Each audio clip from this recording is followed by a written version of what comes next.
kasih Pak Fred. Selamat pagi menjelang siang, Romo, Suster, Bapak Ibu sekalian. Saya bersama Pak Fred Bututi dapat tugas untuk sharing bagaimana menjadi fasilitator yang oke. Nah, mungkin sebagian sudah mengenal saya. Saya dulu warga katedral, tapi 7 tahun terakhir saya pindah, bukan pindah rumah, tapi parokinya yang pindah. Saya menjadi anggota atau warga paroki Ignatius Loyola, ada di Lanut, di Semplak. Jadi warga Auri. Saya akan mencoba men-sharingkan bagaimana menjadi fasilitator yang oke. Menjadi fasilitator yang oke, kenapa tidak? Latar belakang saya memang guru. Guru itu harusnya menjadi fasilitator. Saya berlatih kemana-mana untuk mengajak guru menjadi fasilitator. Tapi nggak mudah. Guru itu harus menjadi guru, harus banyak ngomong. Kalau nggak ngomong, udah dibayar kok yang banyak beraktivitas anak. Ya. Jadi mengubah paradigma itu tidak mudah. Ya. Ini biodata saya. Ini bergaya saya ingat film Layang-Layang Putus. It's my dream and not her dream, karena cemburu. Saya namanya panjang sekali, Beatrix Arisi Kundiatmi.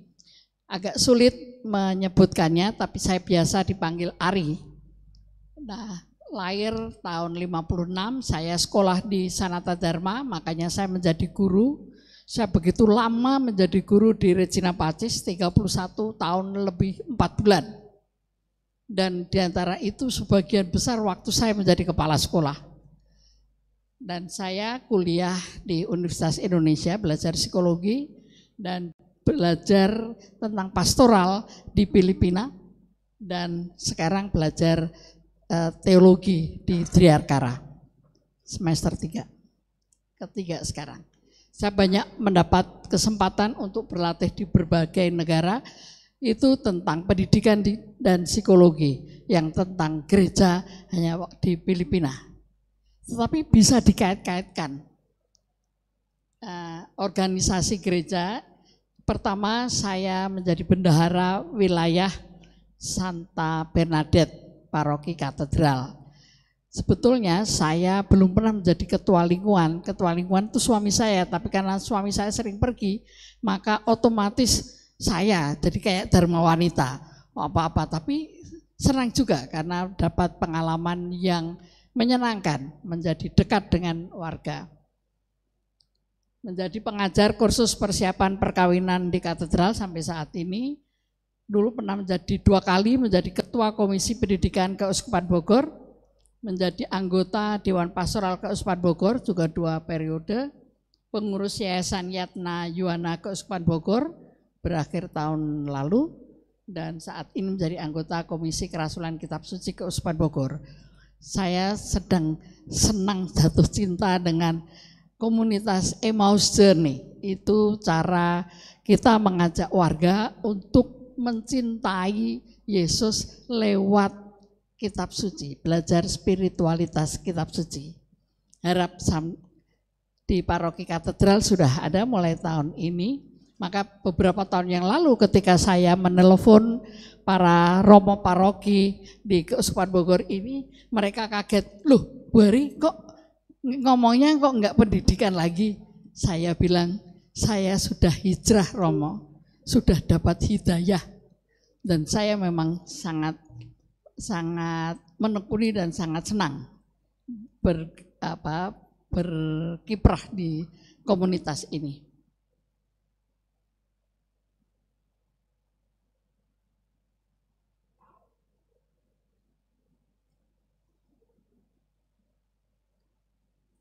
Oh, belum di-on-kan. Oke. Sorry. Mengapa menjadi fasilitator dan animator? Apa bedanya? Nanti belakangan akan saya jelaskan. Kalau kita lihat persekutuan umat Allah yang percaya pada Yesus Kristus dan Injilnya, itu ada 3 kelompok, awam, klerus, dan hidup bakti. Di ruangan ini ada 3-tiganya, ada Romo Haruno, ada suster, ada bruder, ada kita. Kita 3 kelompok ini mempunyai martabat yang sama karena pembaptisan. Dan oleh karena itu kita punya tugas yang sama juga. Kita bertugas menjadi imam, menguduskan, mendekatkan kita sendiri dan orang-orang di sekitar kita untuk dekat dengan Yesus, mengenal ajarannya, mengenal hukumnya. Kita juga bertugas menjadi nabi, mengajar, mewartakan. Itu yang sekarang kita tekuni, kita belajar menjadi fasilitator. Dan raja memimpin, setidaknya memimpin diri sendiri. Bapak Ibu sekalian, saya kan bukan, tadi saya ngobrol dengan ada mantan murid, ada teman gitu kan. Saya itu paling takut apa? Takut kitab suci. Itu sangat terasa ya, padahal sebetulnya enggak seserem itu. Kondisi gereja saat ini, gereja berada di era digital. Maka senang kalau ada OMK dan ada yang orang yang sudah dewasa atau orang yang sudah seperti saya masih mau belajar untuk adaptasi, akan menarik. Seperti tadi dikatakan Pak Fred, di lingkungan-lingkungan kita kenal dan mayoritas sudah orang-orang yang sudah bukan anak-anak muda atau anak SMA atau anak SMP lagi. Dan kelompok ini adalah kelompok yang visual learner. Jadi senang kalau ada gambar-gambar, ada pokoknya yang bisa dilihat begitu. Jadi kita memanfaatkan teknologi. Generasi milenial yang kreatif, suka perubahan dan tidak happy dengan kemapanan. Ini juga harus kita gimana kita tarik agar di lingkungan-lingkungan atau komunitas basis ini bervariasi. Kelompoknya tidak hanya yang sudah umurnya 50 tahun ke atas, tidak. Nah, agar menarik gimana kita mengadaptasi itu, menjawab kebutuhan mereka atau apa yang bisa membuat mereka senang. Seperti di gambar-gambar Pak Fred tadi yang terakhir. Adanya perubahan paradigma dalam pengembangan iman umat dengan gerak yang positif. Jadi jangan seperti zaman dulu ketika saya awal di Bogor tahun 80, itu kalau renungan istilahnya gitu ya kayak gitu sampai sekarang. We have to change, we have to move forward in a positive way, atau ways, tidak hanya way. Dinamika gereja sebagai gerakan kerajaan Allah. Menjadi fasilitator harus automatically menjadi animator. Kenapa begitu? Agar animator itu di sini kata aslinya to animate, yang artinya to show a lot of interest and excitement. Jadi tidak hanya to make it easier, to make something easier, tetapi kita juga menunjukkan bahwa kita punya interest, kita punya kegembiraan di situ. Sehingga dalam pembahasan itu diselingi lelucon, ya enggak berkepanjangan, tetapi yang relevan tentang materinya. Jadi tidak lurus yang nyebelin, yang membuat orang bosan. Tetapi we try our best untuk semua orang happy. Ada sesuatu yang didapat, ada sesuatu yang dibawa pulang. Making a difference together. Seperti tadi Pak Fred katakan, fasilitator juga peserta. Jadi peserta juga diberi kesempatan untuk membuat perubahan itu, gitu. Apa yang diseremin? tadi saya ngobrol dengan dua orang ibu cantik mengatakan, oh, aku tuh nggak ngerti kitab suci Bu Ari dan seterusnya. Kita lihat ya, kitab suci dan Konsili Vatikan. Sebelum ada Konsili Vatikan, kitab suci tersedia hanya dalam bahasa Ibrani dan Yunani. Belakangan Santo Hieronymus menerjemahkannya dalam Latin. Nah, belakangan setelah Konsili Vatikan, maka diterjemahkan dalam bahasa-bahasa bahasa-bahasa lokal sehingga lebih banyak orang berani belajar. Dulu ada kekhawatiran orang akan salah tafsir dan nggak berani, memang ya hanya Romo yang membacanya, sehingga umat hanya belajar kitab suci dari khotbah. Tapi sungguhkah umat itu hanya belajar kitab suci dari khotbah saja? Tidak, kita doa rosario. Maka rosario dalam bahasa Inggris ada yang mengatakan sebagai Bible in bits. Bits itu apa? Saya tanya ini karena muridku dan pinter. Bits itu manik-manik. Bible dalam manik-manik. Kita mendaraskan rosario itu isinya semuanya berdasarkan kitab suci. Very biblis. Sangat coba dari peristiwa-peristiwa itu semuanya biblis. Doa Angelus biblis. Jadi sebetulnya enggak sama sekali enggak mengenal kitab suci. Nah, andalan utama umat sebelum ke Konsili Vatikan itu katekismus. Setelah tahun 65 itu ada gerakan untuk menempatkan sabda Allah dalam menggereja. Pemimpin gereja melahirkan kesiapan untuk menghadapi abad ke-20 dan merumuskan peranan Alkitab dalam kehidupan gereja.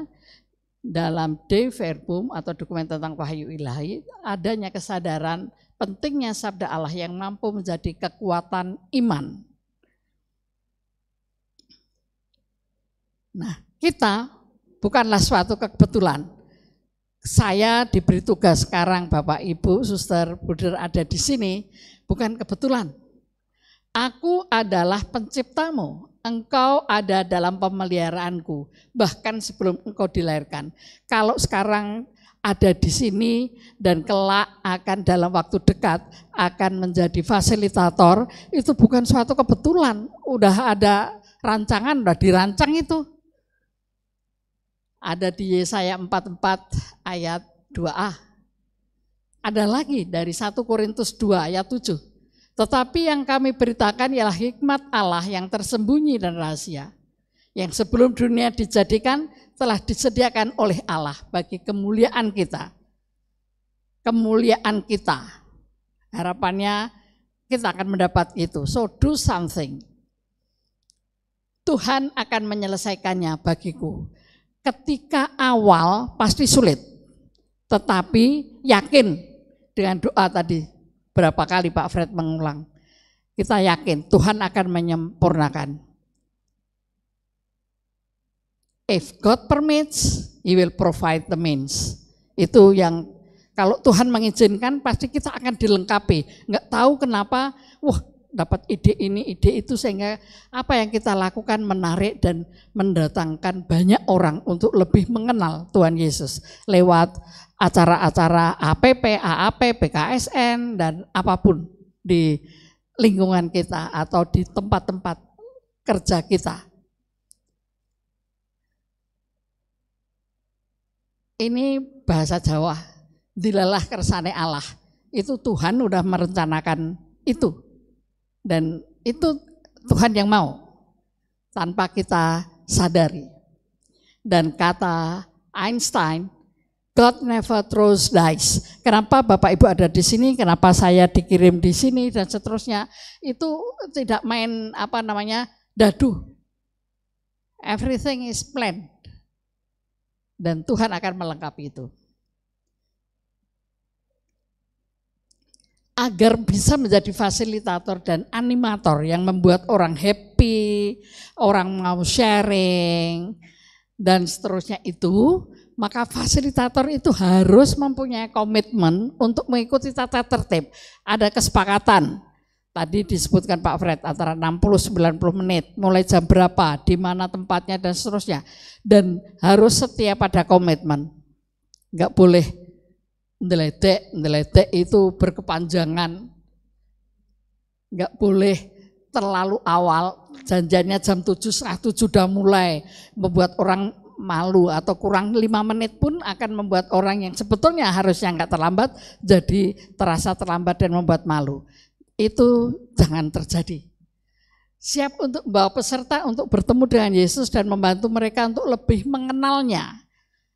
Tidak takut membaca kitab suci. Tanpa membaca kitab suci kita tidak akan mengenal Yesus lebih baik. Itu kata Santo Hieronymus, dan itu benar. Siap mengajak peserta merasakan penyertaan Tuhan di setiap langkah perjalanan hidup mereka sehari-hari. Bagaimana caranya?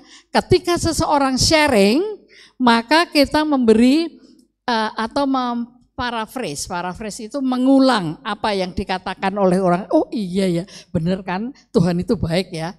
Wah, terima kasih loh sharingnya Ibu, ini menyemangati kami dan seterusnya. Beri feedback positif sehingga partisipan atau peserta itu digeret untuk merasa bahwa Tuhan itu mengiringi selalu.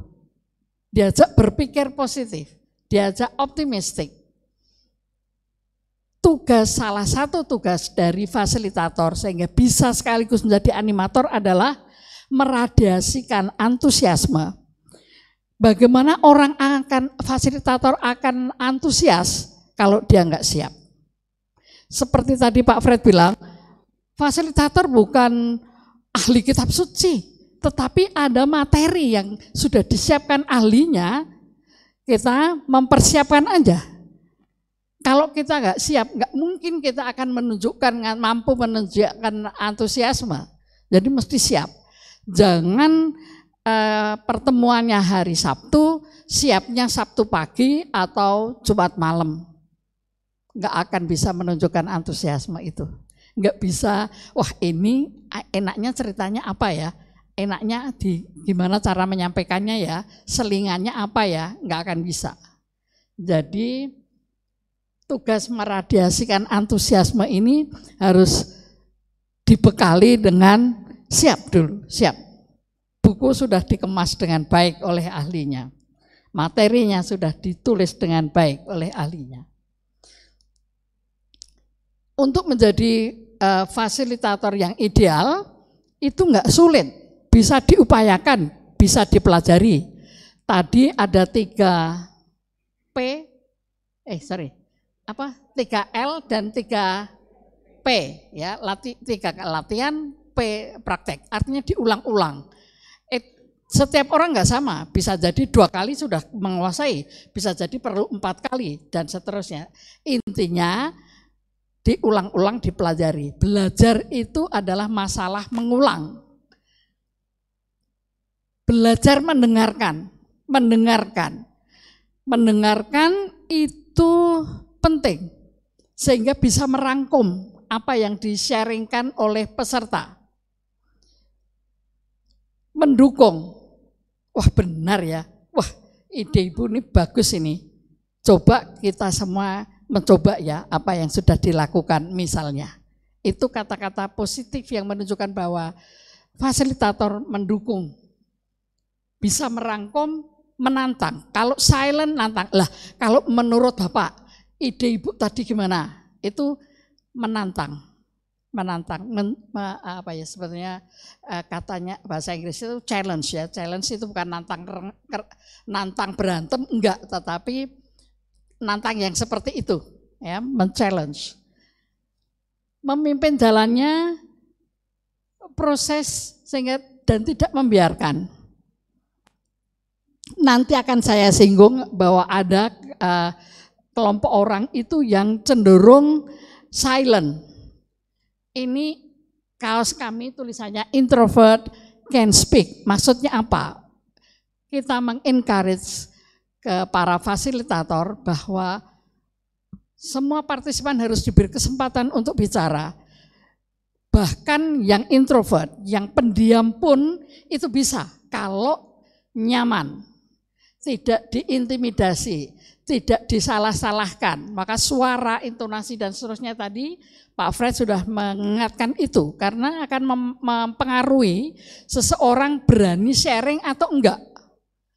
Ketika direspon dengan baik, diberi peneguhan dan seterusnya yang positif, maka orang akan dengan senang hati men-sharingkan ide dan gagasannya.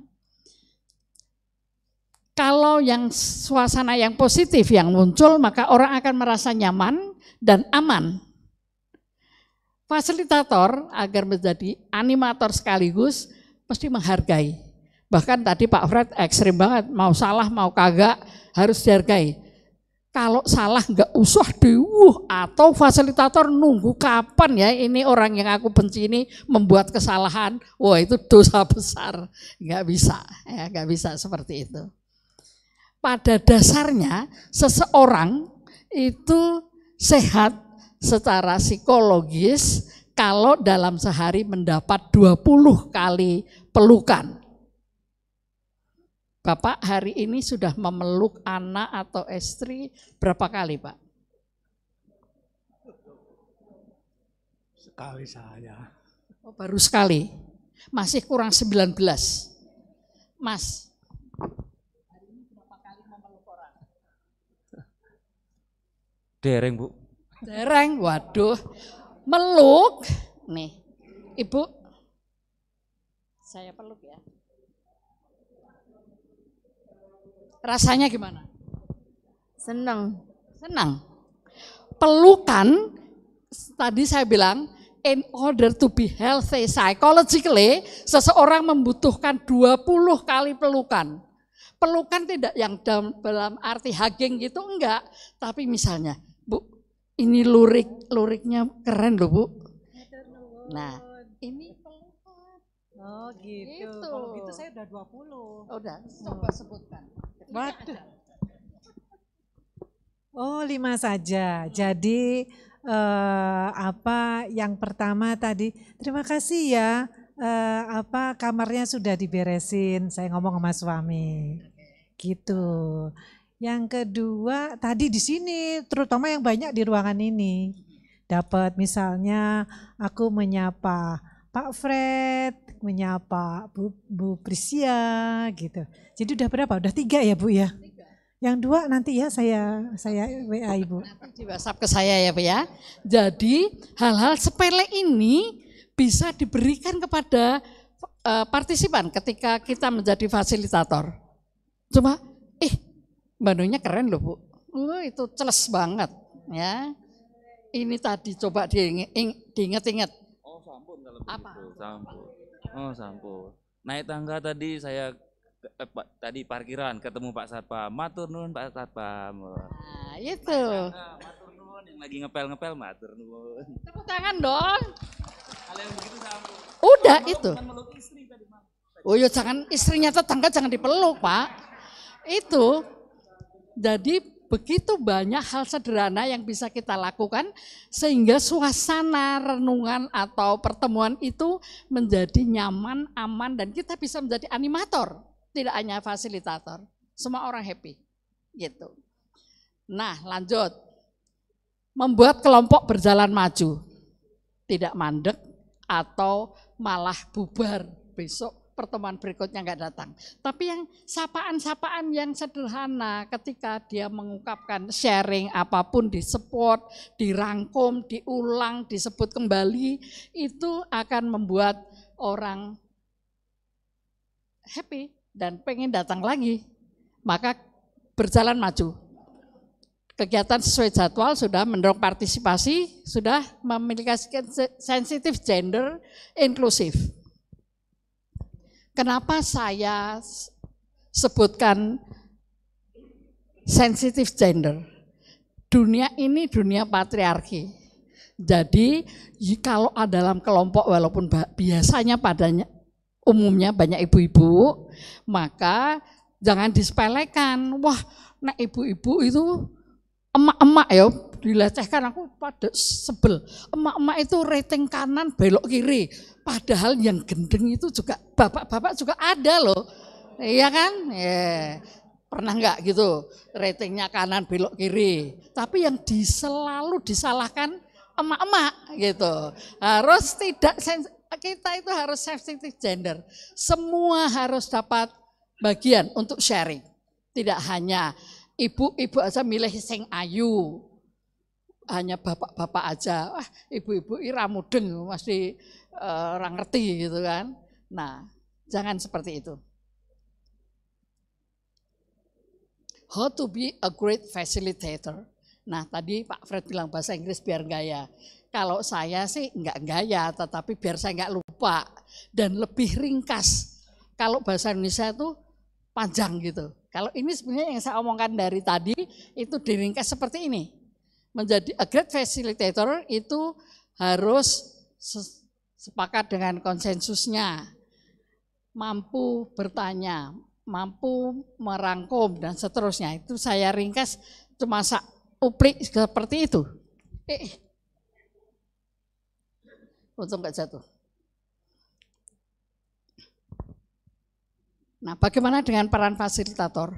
Kalau masih takut kitab suci, kalau masih takut menjadi fasilitator, buku udah dibuat oleh yang ahlinya. Dan seorang fasilitator itu bukan ahli kitab suci, tidak harus menjadi ahli kitab suci. Bahkan yang ahli kitab suci malah nggak mau jadi fasilitator, memberi kesempatan kepada orang lain untuk mau menjadi fasilitator.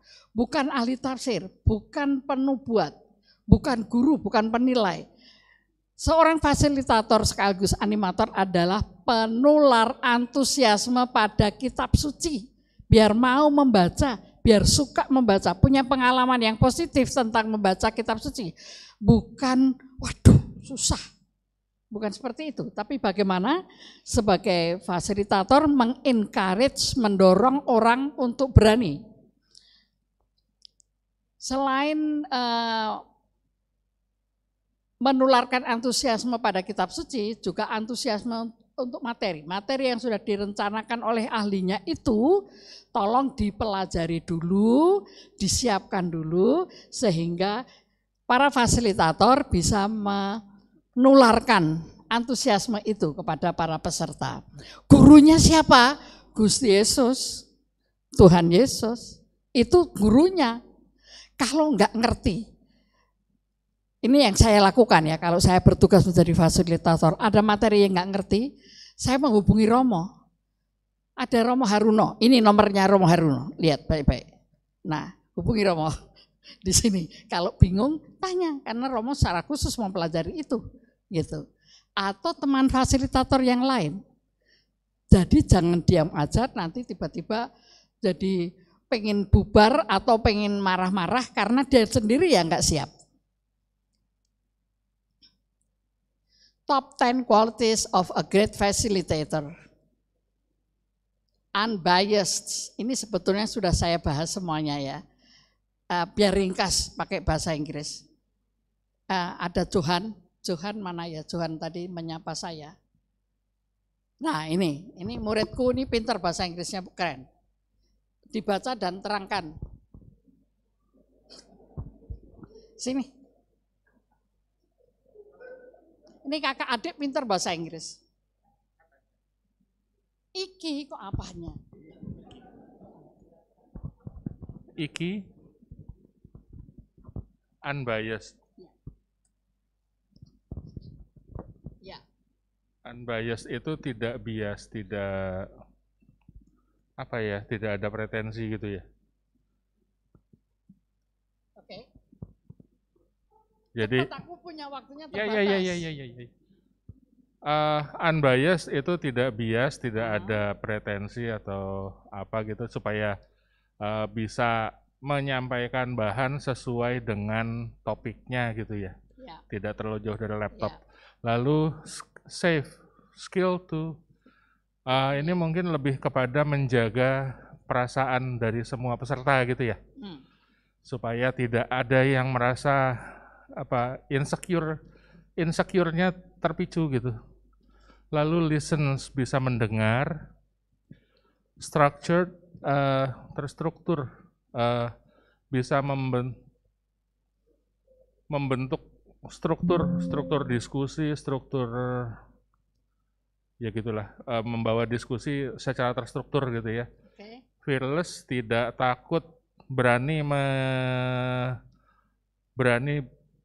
bertanya dengan pertanyaan-pertanyaan yang apa tuh? Yang menantang Yang orang untuk menantang mengajukan orang untuk ide-idenya. berpikir, Oke. ya. Thank you so much. Ya. Nggak jadi dicabut tanda tangan ijazahmu ya. Oh, masih Pak Karno. Nah, proaktif, fleksibel tadi sudah dibahas oleh Pak Fred ya. Kalau misalnya ini yang fleksibel aja karena ini hujan tadi misalnya, jangan langsung baru 2 orang mulai. Ya, nggak perlu seperti itu. Ya, bukan tentara. Can connect with people from all walks of life. Seperti tadi sudah disinggung Pak Fred, di lingkungan yang kita kenal itu pun sangat heterogen. Maka sapa semuanya. Jadi jangan hanya yang kaya, yang cantik, yang pinter gitu. But sentuh semuanya, connect semuanya. Timely will hold the group accountable to the clock. Jadi jangan enggak tepat waktu. And social has high levels of social and emotional intelligence. Ada kecerdasan sosial yang oke, ya. Ada kepekaan, enggak nyakitin, enggak dengan sengaja. Mas apa? A person need 20 hugs, 20 pelukan ya, diingat-ingat. Bahwa itu pada dasarnya semua orang itu suka diperlakukan dengan baik. Orang suka dipuji. Tapi jangan pujian yang gombal. Jadi yang tulus. Perlunya membangun raport itu di awal pertemuan harus sudah ada kepercayaan. Maka seorang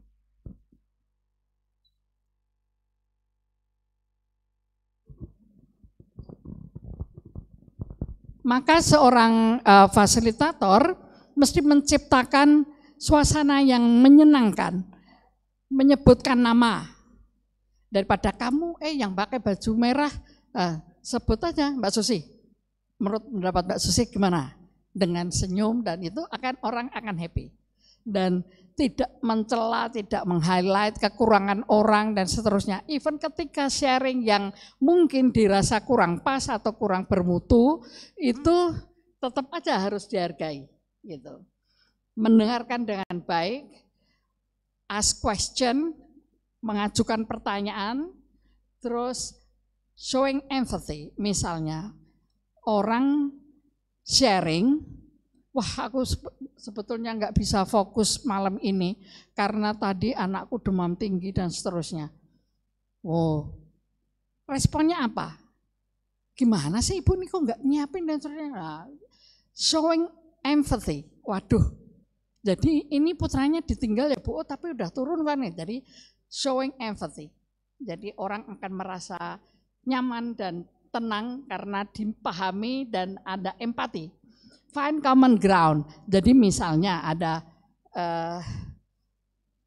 yang ikut peserta dalam APP atau AAP atau whatever itu, ada tentara, ada guru, ada buruh, ada pedagang, ada yang suka olahraga, ada yang suka memasak dan seterusnya.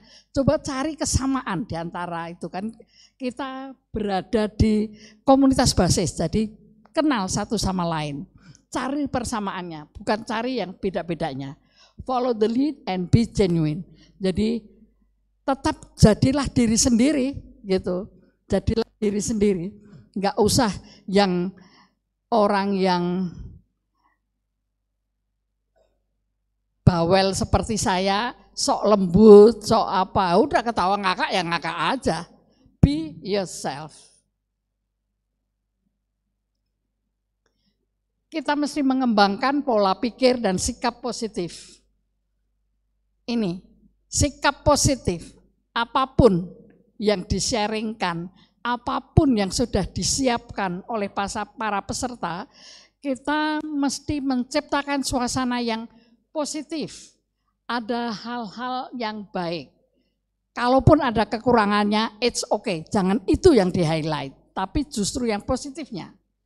Tumbuhkan pola pikir positif dengan pemilihan kata-kata yang enak didengar, perilaku, mengekspresikan, membuat metafor.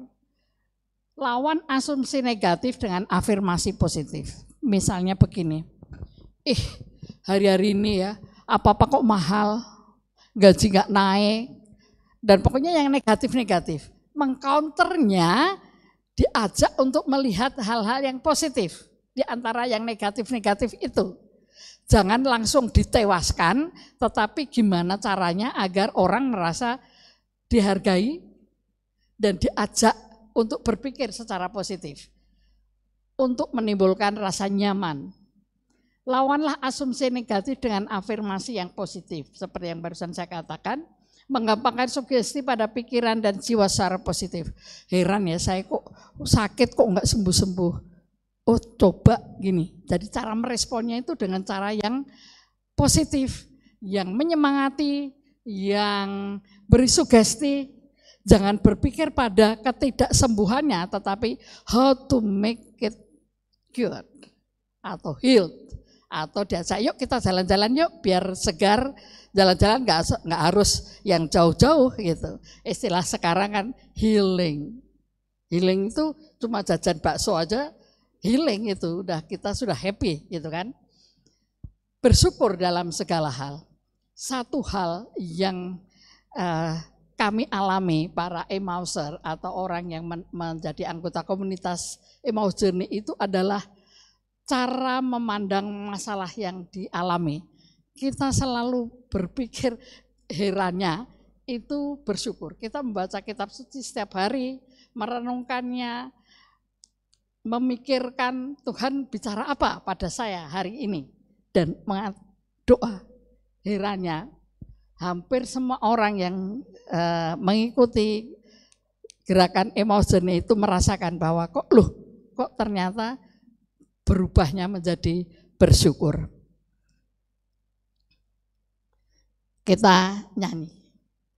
Kalau ada kesulitan dan seterusnya, mari kita nyanyi. Count your blessings.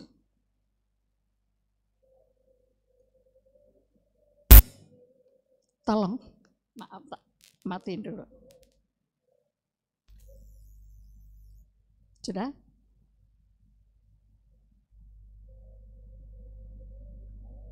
Kok belum ya?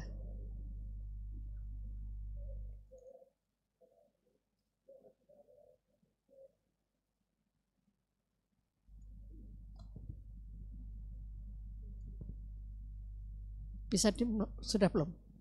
Coba.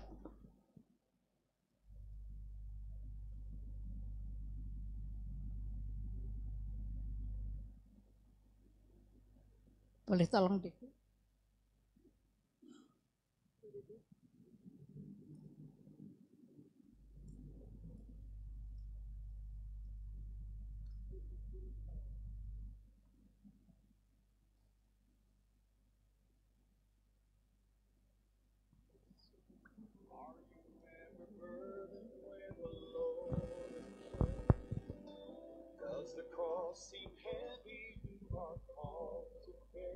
Nanti saya bagi deh lagunya di grup ya, karena ini bagus sekali, menyemangati sungguh. Ketika kita dalam kesulitan, yuk kita hitung rahmat Allah yang sudah kita terima. Ketika kita sulit, waduh kok jadi fasilitator tambah tugasnya, ayo kita hitung rahmat yang kita sudah terima, gitu. Oke, no problem.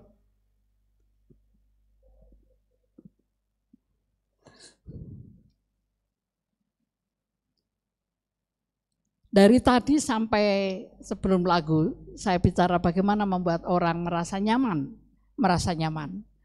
Nah, ini kalau nyaman, semua tersenyum, pelukan. Nah, membangun rapport itu membangun hubungan yang oke. awareness of other, jadi menyadari bahwa semua orang itu diakui keberadaannya, accepted, diterima lewat pendapat-pendapatnya, showing interest. Jadi kita mendengarkan apa yang dikatakan, itu kita tunjukkan bahwa kita berminat, kita punya interest pada apa yang dikatakan, kita sensitif, memilih kata-kata yang tepat, dan joining the dots, cari persamaan-persamaan dari pendapat-pendapat para peserta itu. Maka harus fokus sungguh, jadi bisa merangkumnya, bisa tidak ada pendapat dari atau sharing dari peserta yang terlewatkan.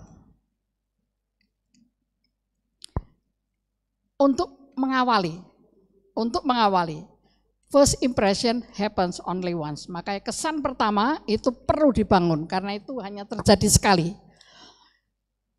Senyum, sapa, sambut dengan ramah. Tadi saya hanya mengulang apa yang disampaikan Pak Fred, kan ilmunya dari tempat yang sama, dari Komsos KWI, dari training for trainers yang kita ikutin.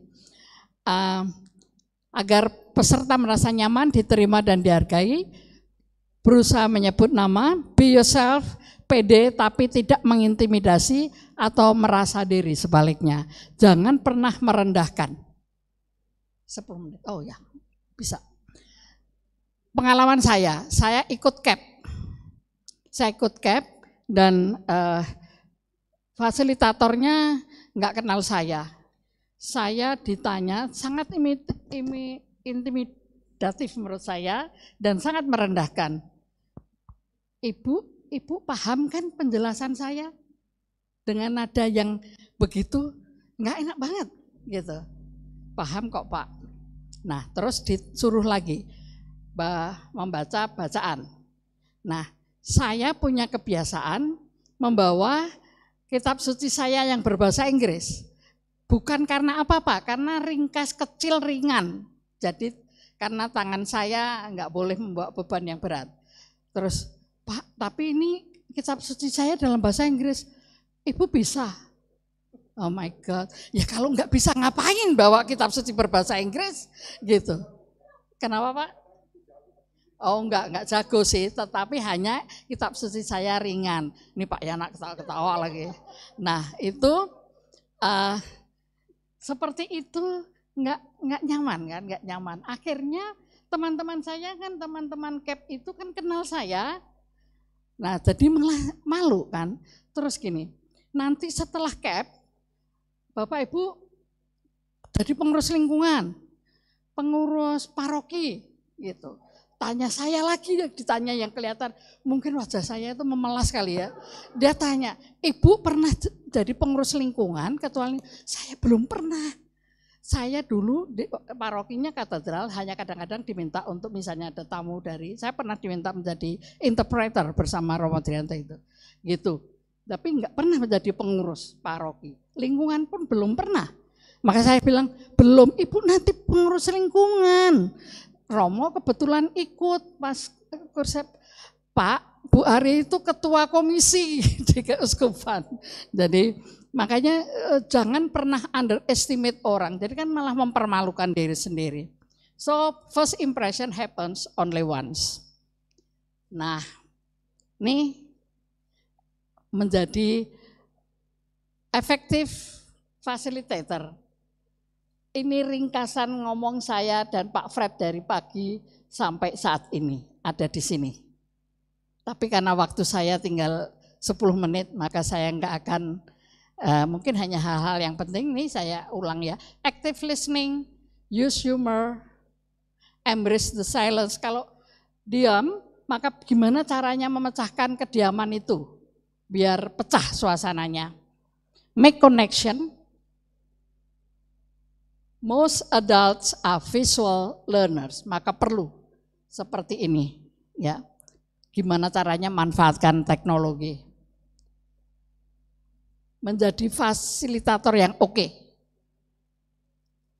Semua sudah saya bahas, enggak usah saya baca. Karena ada hal yang penting yang karena waktu yang terbatas maka saya nggak perlu mengulang lagi. Dan bisa gagal jika mempunyai harapan yang tidak jelas, tujuan yang tidak pasti, selalu mengarah pada kekecewaan dan ketidakpuasan. Punya tujuan yang yang nggak kira-kira nggak bisa tercapai. Fasilitator yang tidak cukup mempersiapkan diri, sudah dibahas. Penyampaian materi yang kurang efektif sehingga kurang mengarahkan peserta untuk sharing. Ini penting. Nah, ini bagaimana encourage partisipan untuk sharing, itu seperti tadi tips-tipsnya sudah. Nah, ada hal yang penting ini yang harus saya sampaikan. Pemahaman diri. Kenapa kaos ini ada dipakai, kami pakai introverts can speak. Untuk menyadarkan para fasilitator, jangan hanya menyuruh orang yang banyak ngomong untuk ngomong, atau dalam istilah psikologisnya adalah extrovert. Itu karena extrovert itu kalau dibiarkan ngomong, itu akan mendominasi, sehingga yang introvert akan diam. Padahal sebetulnya introverts can speak. Jadi beri kesempatan untuk bicara. Nah, ada kelompok lain lagi.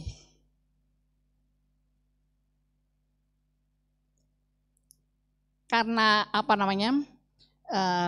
di lingkungan kita kenal satu sama lain, orang ekstrovert tuh gampang sekali kok menciriin. Apa sih bahasa Indonesianya menciriin? Niteni loh bahasa Jawa, apa bahasa Indonesia Romo? Nandain, ya nandain. Itu orang ekstrovert suka melakukan kegiatan, ngomongnya keras, ketawanya ngakak. Maka tadi saya pakai kaos ini, ada murid saya protes, you are not an introvert, karena kenal banget saya.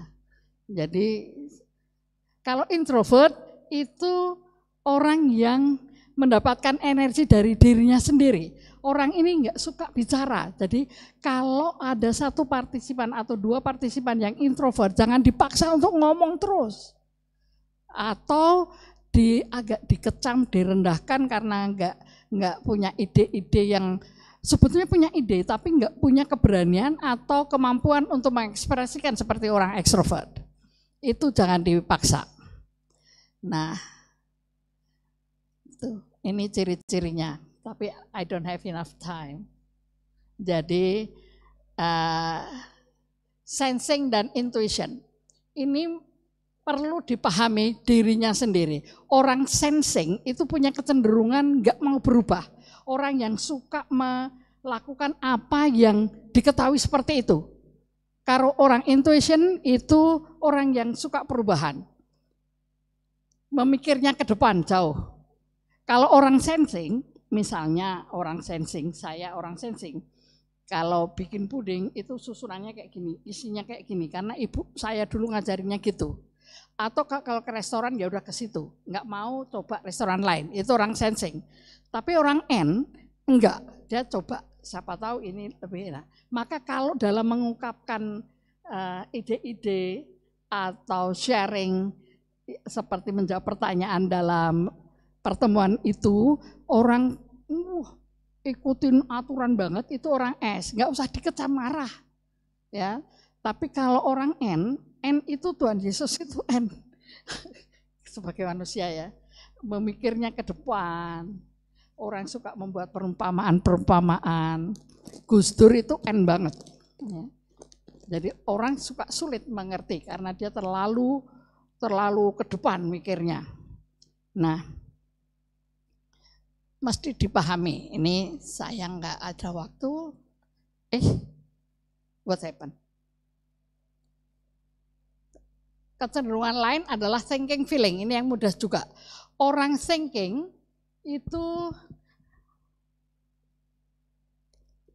kenapa Mas?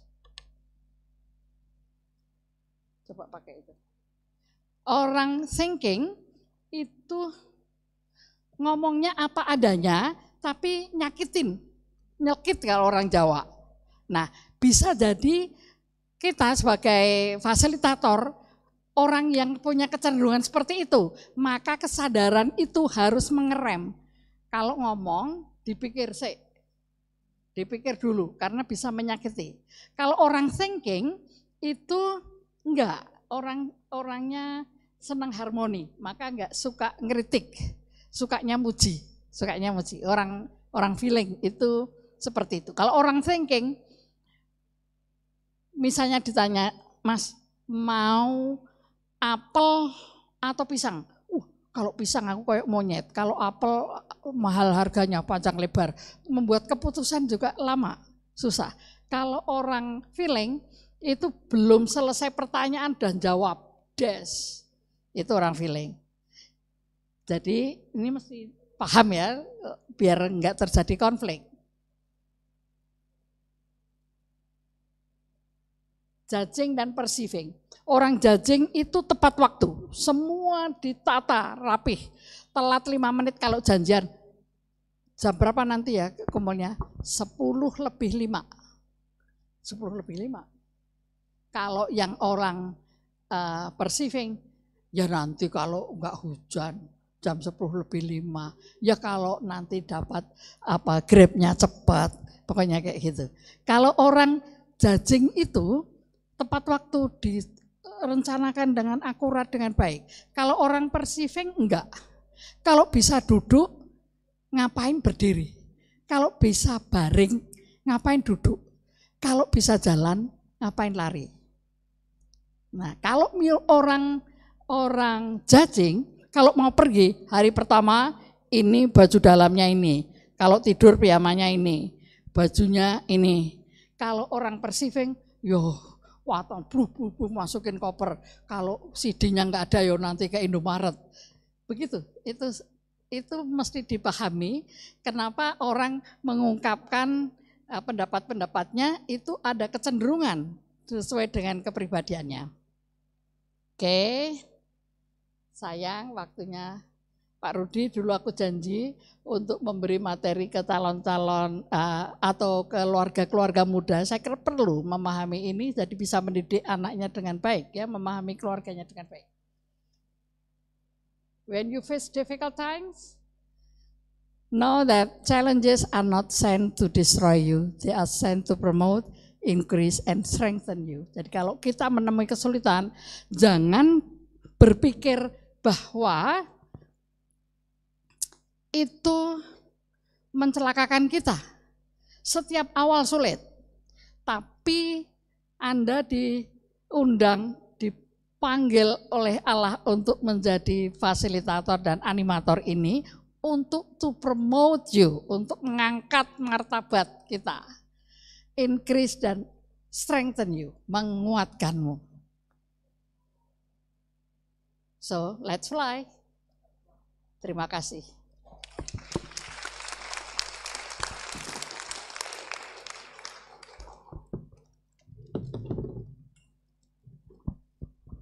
Terima kasih Bu Ari, mudah-mudahan senang dengan pengetahuan yang diberikan oleh Pak Fred dan Bu Ari. Sekarang waktunya kita bertanya, nanti sebutkan bertanya kepada Bu Ari atau bertanya kepada Pak Fred. Tapi waktunya cuma 10 menit, jadi nanti kalau yang tidak kebagian, tulis aja di WA Group, nanti Pak Fred sama Bu Ari akan langsung menjawab. Berapa? Oh, 30 menit. Soalnya nanti bapak-bapak sekarang duduk aja dulu Bapak Ibu. Nanti sebentar lagi akan berdiri dan lari-lari. Ya Bu, berapa menit Ibu?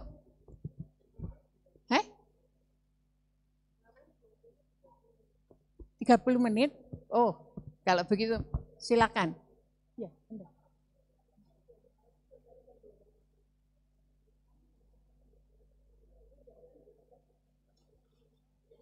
jam berapa? Oke, silakan Bapak Ibu. Siapa Bapak Ibu, Suster, Bruder? Kalau Romo nggak boleh bertanya kali ya? Ya, Romo yang menjawab. Silakan siapa yang mau bertanya? 11 itu.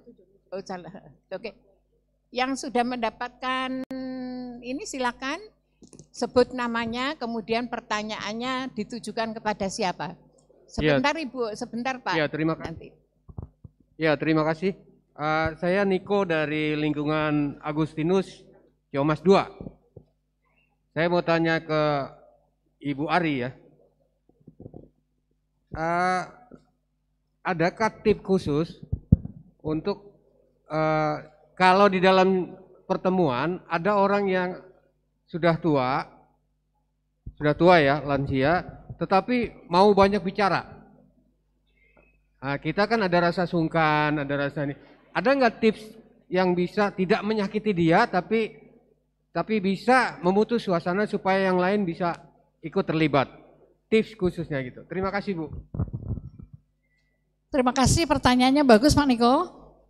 Dan kadangkala merasa sungkan atau nggak enak hati ya, tetap dipegang bahwa harus tetap ada rasa hormat.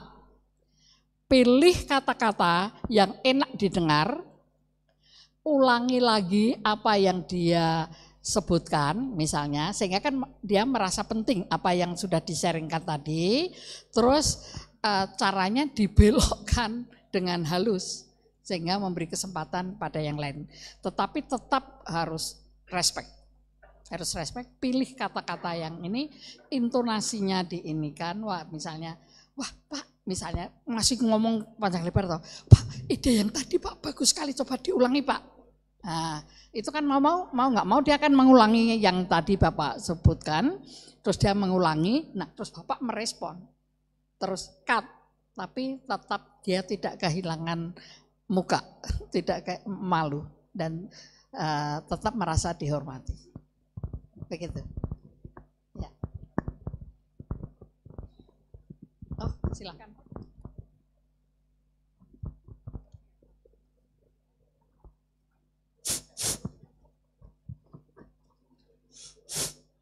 Nama saya Kalbulan. Menurut kebiasaan bahwa banyak umat kita yang tidak suka dengan kitab suci, kurang mencintai kitab suci. Kebanyakan taruh di lemari, nanti lemari yang baca. Nah, tadi Ibu Ari mengatakan bahwa kita fasilitator menularkan cinta kitab suci itu kepada peserta.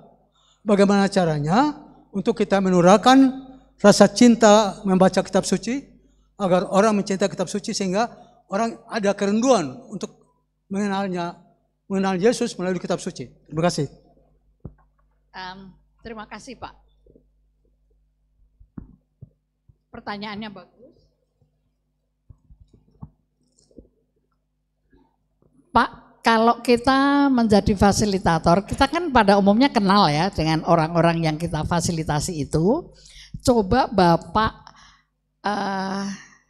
cari kesukaan orang tersebut apa, atau apa yang sedang dihadapi. Maka Bapak coba cari kutipan-kutipan yang ada sangkut pautnya dengan itu, atau kalau misalnya pas di renungan atau materi renungannya ada kaitannya, lebih bagus lagi. Sehingga orang mencari, oh iya ya, kenapa saya nggak mencari jawabannya di kitab suci? Misalnya, ayo baca Amsal, di situ banyak nasihat-nasihat kehidupan, cara hidup misalnya, kayak gitu. Atau bisa juga dipilih kata-kata yang meyakinkan orang itu bahwa ada loh jawabannya di kitab suci. Mana Bapak yang pas kebetulan Bapak kuasai, you just mention it, seperti itu. Gitu. Tapi jangan ditakut-takuti. Jangan ditakut-takuti. Ya. Mudah-mudahan menjawab Bapak. Ya.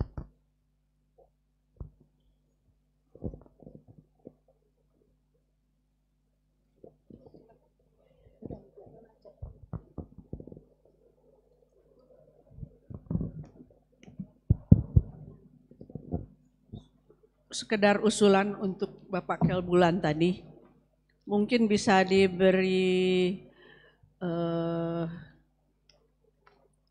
situasi tantangan. Saya dulu tertarik pada kitab suci karena tertantang juga. Dulu guru saya orang Kristen, guru agama di sekolah. Dia bilang ada ajaran sesat. Maka saya sangat tertarik mana yang bilang sesat, mana bukan gitu. Nah itu yang menyebabkan saya suka baca Alkitab. Tadinya sih ya biasa-biasa aja lah begitu. Ya terima kasih. Terima kasih. Ide yang bagus ya, kita ketika bisa men-sharingkan pengalaman pribadi tentang bagaimana jatuh cinta pada kitab suci seperti yang Ibu lakukan itu. Jadi seperti Pak Fred tadi katakan bahwa partisipan pun juga bisa menjadi fasilitator atau fasilitator juga partisipan. Gitu. Terima kasih Bu, ide yang sangat bagus. Pak Fred akan menambahkan? Terima kasih. Ini pertanyaannya bagus banget dan biasa ditanyakan. Tapi begini teman-teman, kita kan konteks pertemuan hari ini bicara fasilitator di lingkungan pada saat AAP, APP, BKSN. Maka pembicaraan sudah dibatasi konteksnya. Nah kembali kepada pertanyaan yang bagus tadi, bukan tempatnya pada saat pertemuan itu untuk membahas atau membuat orang menjadi cinta kitab suci, tapi itu suatu proses. Pertemuan kita kan dengan umat lingkungan, yang pengalaman saya ketika saya lihat orang ini, saya datang ke rumahnya, bertamu, ngobrol, ngopi-ngopi. Saya pengaruhi supaya dia cinta kitab suci. Bukan di timing itu karena kita dibatasi tema dan tidak boleh out of context. Tidak boleh melebar, karena yang lain juga terganggu dan bisa out of focus. Maka karena kita sesama tetangga lingkungan, ya gunakan. Ini suatu proses yang bukan 1-2 hari langsung cinta kitab suci, enggak. Yang berlanjut, maka pertemanan di lingkungan itulah yang biasa saya gunakan. Ngopi 3 orang, dia datang kita ajak kemana sebagai teman. Di situ dipengaruhi. Belum lagi WA. Pakai WA, diskusi-diskusi. Jadi banyak cara untuk supaya orang cinta kitab suci. Dan itu sangat mendasar. Terima kasih, pertanyaan sangat bagus. Terima kasih.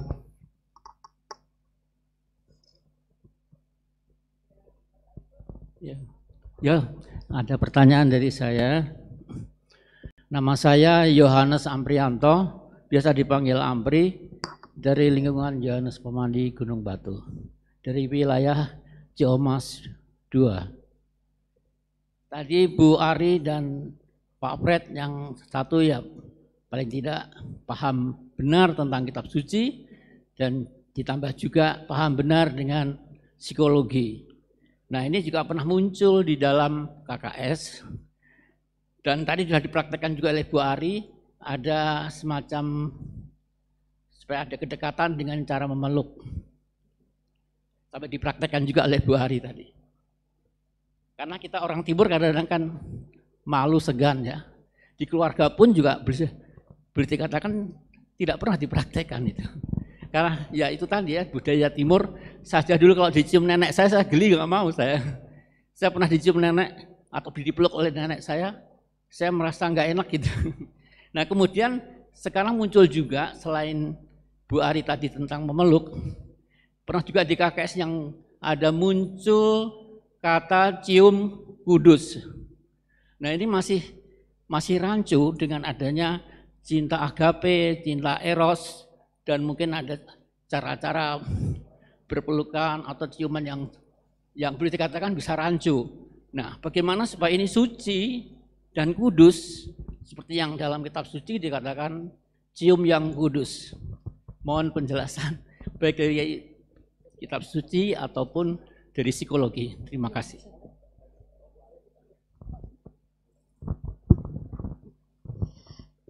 Pak Ampri, terima kasih untuk pertanyaannya. Saya tadi memeluk, tidak mengencourage para fasilitator dan animator ini untuk meluki peserta. Meluki bojone tanggane ya dikamplengi. Tetapi pelukan itu di konteks menjadi fasilitator yang baik dan animator yang baik itu mengulang pendapatnya, istilahnya memparaphrase, menghargai sharingnya, mengencourage dengan mengajukan pertanyaan, atau yang remeh-temeh seperti tadi ya, saya bilang, Ibu baju luriknya bagus, nggak ada sangkut pautnya dengan materi renungan atau APP atau AP, tetapi itu sapaan yang bisa dianalogikan atau dimetaforakan sebagai pelukan. Jadi bapak-bapak, ibu-ibu jangan semangat menjadi fasilitator karena kata Bu Ari harus meluk 20 kali, mati aku. Mana Romo Haruno, nanti saya dilapor ke Bapak Uskup mati. Nah, bukan ya Pak ya, bukan. Tetapi menciptakan suasana yang nyaman dan aman bagi semua peserta untuk ambil bagian dalam sharing, dengan mengemukakan pendapat, tidak mandek, tidak didominasi oleh para ekstrovert yang banyak ngomong itu, gitu. Ya Pak ya. Ya jadi jangan meluk-meluk, waduh nanti saya terkenal ini.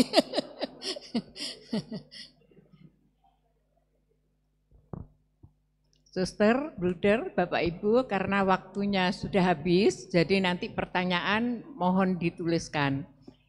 Terima kasih atas pertanyaan-pertanyaan yang diajukan. Ya, kalau boleh saya berpelukan tadi dari jauh. Halo Ibu, berpelukan gitu ya. Jadi nggak dipeluk beneran ya, Bapak. Dari jauh aja. Saya kembalikan kepada Ibu Susi. Oke, terima kasih Bu Tuti, Pak Fred dan Ibu Ari. Jadi kita pada hari ini udah lebih memahami bagaimana caranya kita menjadi seorang fasilitator yang terampil sehingga bisa membawa suasana di pertemuan AAP, APP, BKSN di lingkungan. Oke, ini saatnya kita untuk mempraktekkan yang tadi kata Pak Fred, mencicipi ya Pak. Bagaimana sih apa yang kita pelajari tadi, apa yang kita dengar dari Pak Fred dan Ibu Ari. Nah, untuk semua dari kita akan dibagi dalam kelompok, yaitu ada 16 kelompok. Sebentar saya tampilkan.